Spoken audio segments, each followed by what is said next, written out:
Hello everyone, Michael Cillion, Captain Future here, and this is a video about who I am and what challenges and problems I see that I have dedicated my life to understand and solve in some way. So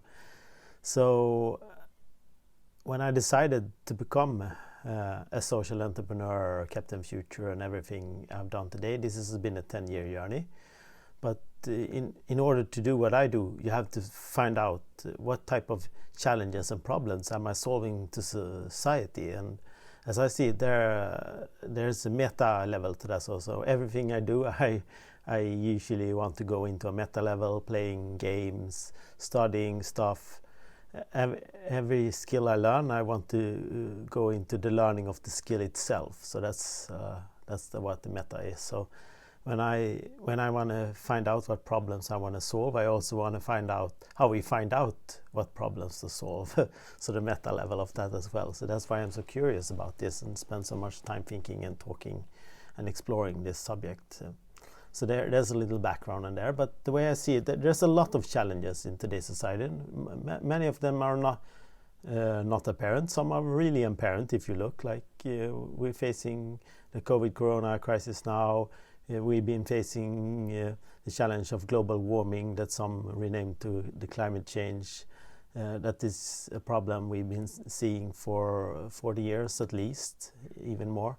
Most of us. I started talking about this in 1991, so this is nothing new for me and many other people. So this is problem we see. We see other problems now with mental illness. We're taking all types of prescription drugs to deal with this, loneliness and anxiety, things like that. And we also see like a problem with understanding what's going on in the world and talking about like polarization, a lack of understanding of what other people do. There's a lot of problem we see today with people being stuck in their own bubble of things that we see, and therein lies a problem in itself with the bubble thinking that many people today don't see hidden problems, systemic problems that depends on deep level of complex systems in a society today, because they're in a bubble where you don't see this. So it's a momentum 22, you call it, like you can't see the problem, that you're in a bubble, and you can't escape your bubble because you can't see the problem that you're in a bubble and stuff like that. It's recursive. But so things that I care about, like it is this things I think deeply about. What do we pay attention to? How do you navigate the world with so much distraction, so much going on? Even since the internet came out, I spent many days on internet. That is, I spent many days full time on the internet for the last 25 years. And some days partly, and some days not at all. But and how do you pay attention to stuff like that? I've been a gamer my whole life, so I can focus a long time playing board games or computer games or role-playing games or card games. And I'm paying attention to that. And I also see what we call how do you navigate your life? How do you get the right education? How do you get the right skills growing up? And how do you get the right learning when you're an adult? How do you continue to learn and be curious about stuff? And how that's not just personal stuff. That's how do you become a good citizen, a good human being, a good value creator to society? And how do you take care of yourself and others? And all this stuff we need to learn that we learn nowhere. We don't learn them most people don't learn them growing up. Most people don't learn them in school. Most people don't learn them in life after that. So there's no setting where you actually go to your training dojo, like you go to the gym 2-3 times per week, or even more, or 1 time a week at least, going training in the skills you need to be a good human, be a good parent, be a good child, be a good co-worker, be a good citizen. So skills like this, we don't go to the gym and train them like we go train other things to the gym. And this is things we have to do. We have to have the dojo to train what they call the 21st century skill, that some life skills or even soft skills some talk about. And I've been talking about this for many years. Seth Godin is a good advocate of this, and many others as well. So, and how do you navigate your emotion? I've been really fascinated with emotions and feelings since I read Lisa Feldman's Barrett's book 3 years ago, 2017, the summer. I read how emotion get made in your brain, and it's a mind-blowing book that takes a meta study of all the latest, some of the biggest 100 studies of the brain and emotions and cognition. Says there's no pattern, we got it all wrong. So every study that does a finding about how emotion and the brain works, they haven't checked with all the 100 studies. So when you take all the 100 studies and compare them to each other, you see that there's a pattern between them, but no one study got it right, because other studies got it the other way. So there's a lot to think about emotions and the cognitive abilities there. And now, if you don't familiar with it, the last year was the year of the meaning crisis, the series from John Vervaeke, and it has been continued today. I've been listening to a lot of John Vervaeke the last couple of months during COVID now, and Jordan Hall and other people talking about this. Thomas Björkman, the meta crisis. And I'm a big fan of the Seventh Sense and what Joshua Cooper-Rammer calls the insanity crisis or the insanity challenge. And I just revisited Adam Gassetli this week as well. I find a new talk with him about what he called the cognition crisis. There's a good post on Medium that is better than his book, he says himself in this talk. So the post is probably the best way. But in this, there's so many challenges and problems. And in this, I should, as a social entrepreneur or anything, I should be able to work on them. And how I support and finance myself as a social entrepreneur, I don't know.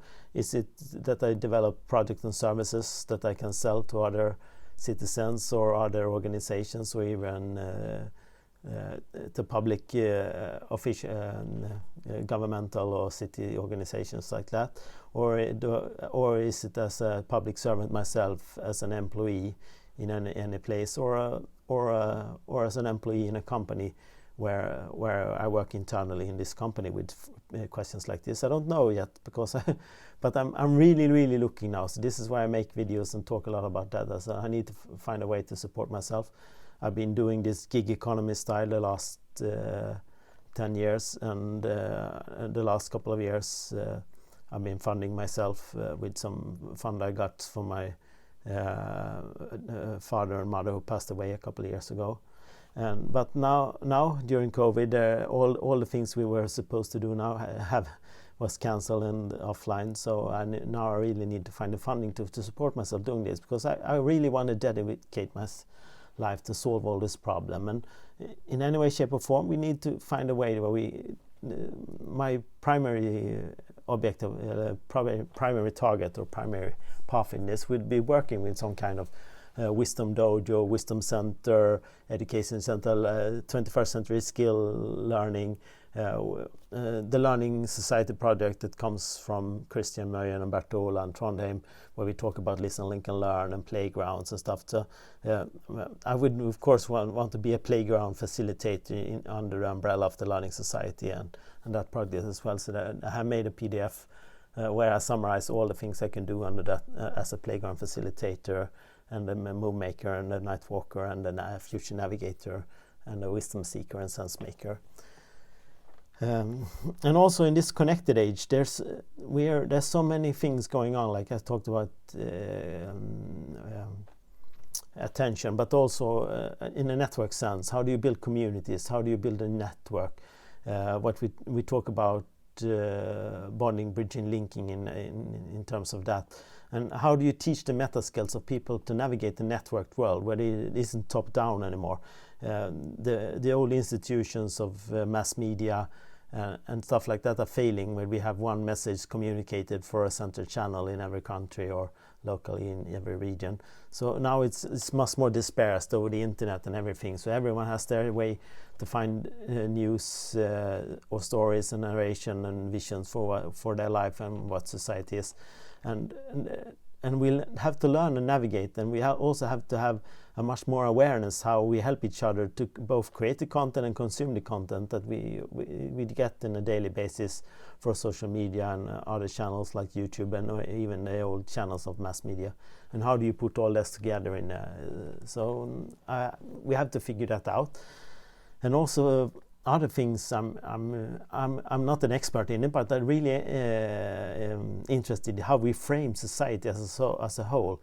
My definition of a society is where people come together to create value for each other, that every person specializes in something so that they can create surplus value that they can share with others, and then other people can share their value with them. So if I get good at fishing, I can fish for me and more people, and you get good at cooking fish, you can cook fish for me and other people, and some people get good at growing wheat, or some people become a baker, or some people become a bread seller that sells the bread and the fish and the merchant, and then some people become transporter, and some people take care of the children. So that's how society works. We specialize so we can each and everyone create surplus value, and that many of us has become specialists or experts or narrow focusing one occupation that solves one problem throughout our lives. But in the complex society we have today, we also have to have the new role that grasp everything. We call it the neo-generalist, the navigator, the polymath.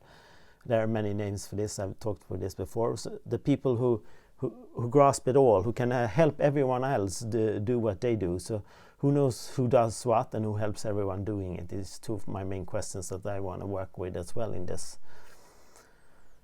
It's a lot to take in there, and some people talk about Dave Snowden's framework, Kinefin. I interviewed him last month, and also talk about VUCA, volatile, uncertain, complex, and ambiguous. Like, how do we define a world that is not definable, but some people think it's that the world or the things we do should be simple and complicated, when in most cases everything human does and nature does is complex. We can't predict the outcome of many players and stakeholders in the system interacting and affecting each other.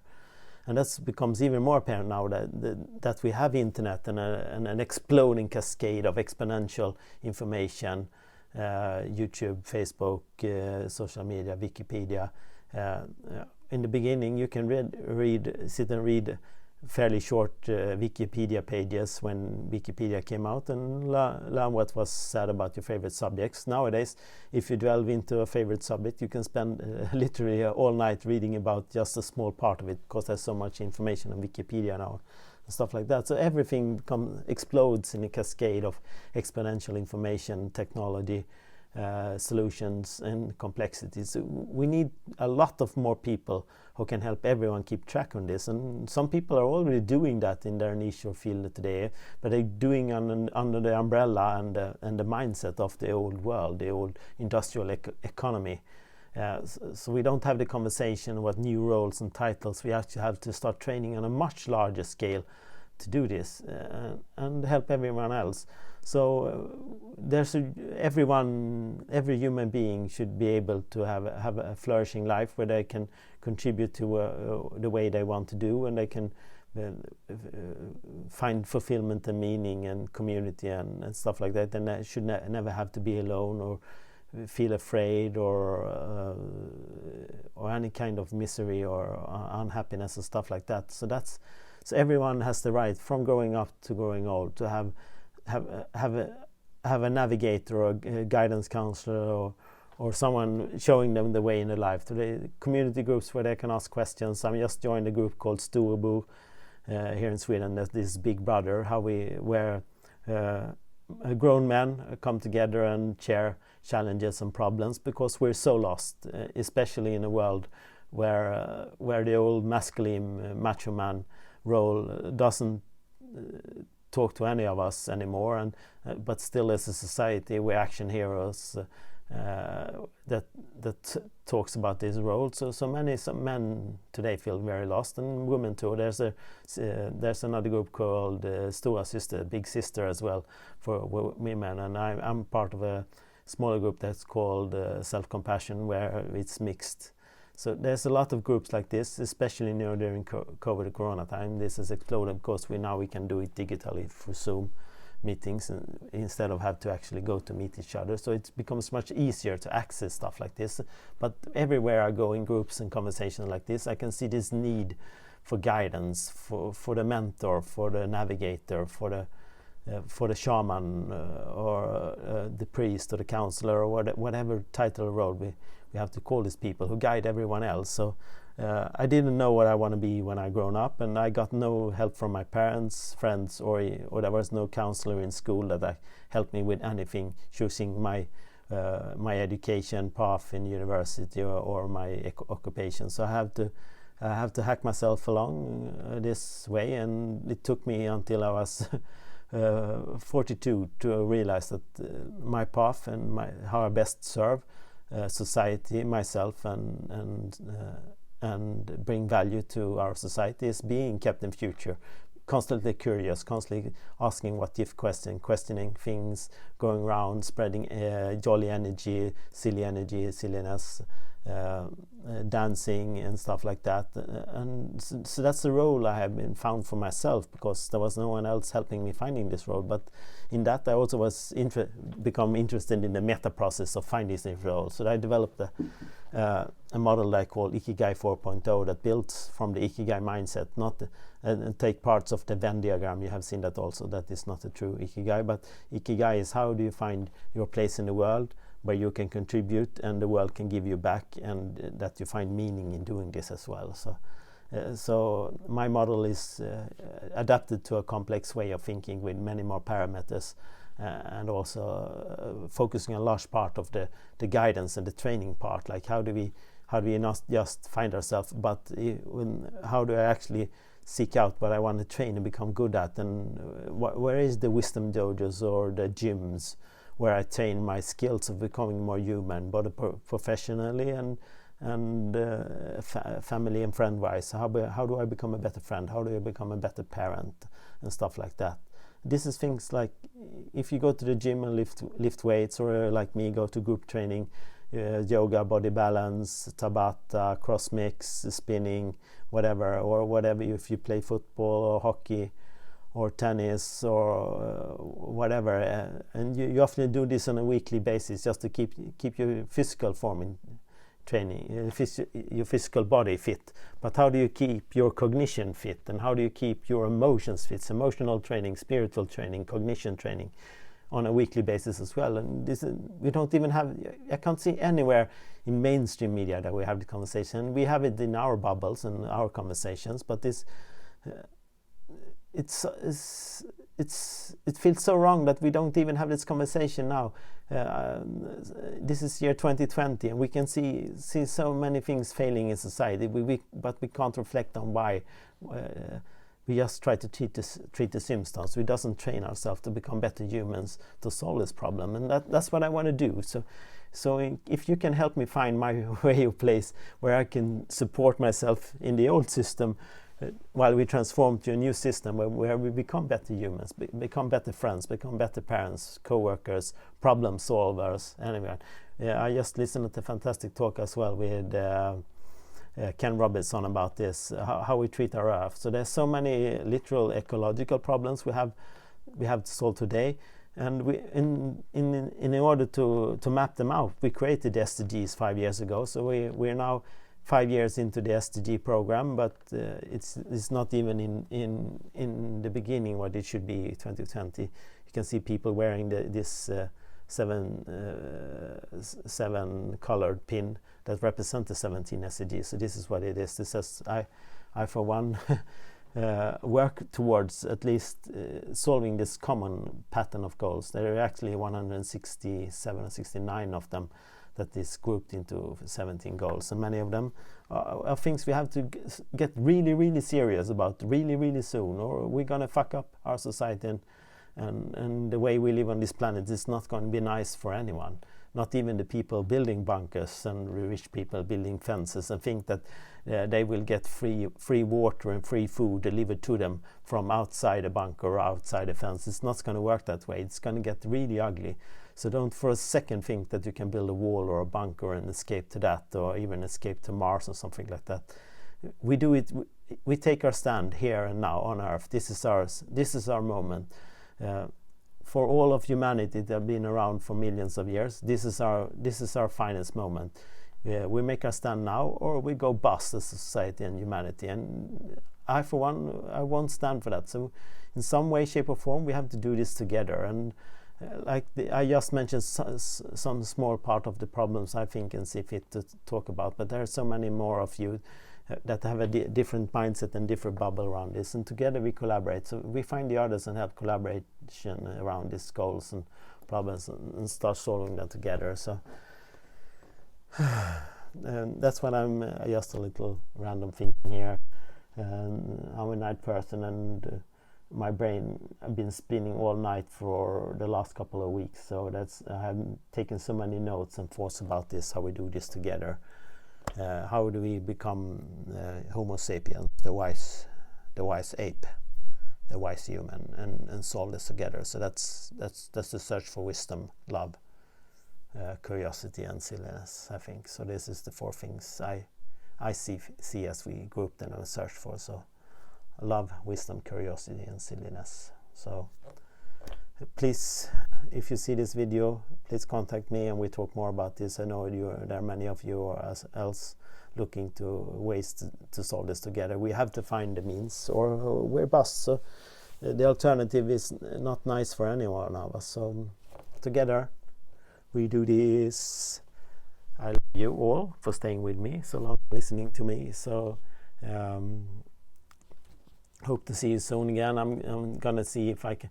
Next week I will do a lot of live events together with Stellan and the Common Valley project, that is an alternative to Almedalen this year in Lund. So we will see you online there, or I will see you online anywhere, shape or form, before or after that as well. So I love you. Bye everyone.